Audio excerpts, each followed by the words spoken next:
after work, I go and I get a little something to look at, like a little treasure, as a little treat to reward myself after working all day.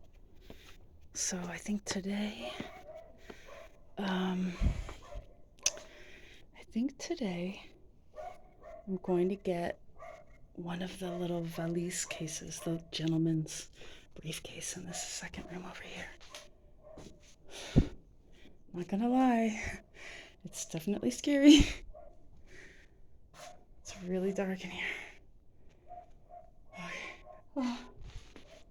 It's like very scary sounds. Okay. No, it's just very scary. I don't think I can do it. No, I can do it. It's just really dark. Oh my god. Did that make it any better? Okay. So here's our mat. I think I just want to grab one of those cases and open it downstairs in the sun. I'm afraid something's gonna jump out at me though.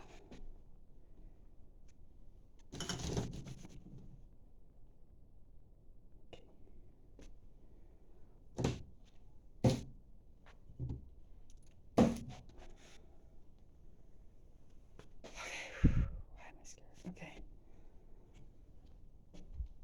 Oh, the water's coming back on. I heard a noise. Okay, I think it's empty. I don't think I can do it. Okay. I'm going. I'm gonna go. I'll try it later. Maybe I'll grab some seeds or something. I don't know. Oh, I don't know. I just got completely spooked. I'm gonna go back out. The water's coming back on. That's actually awesome. They turn it off every day in the middle of the day to work on it, and then it comes back with like spurts and starts of air, and then it fully comes back on. Okay, I'll have to work at my nerve to open up the briefcase another time.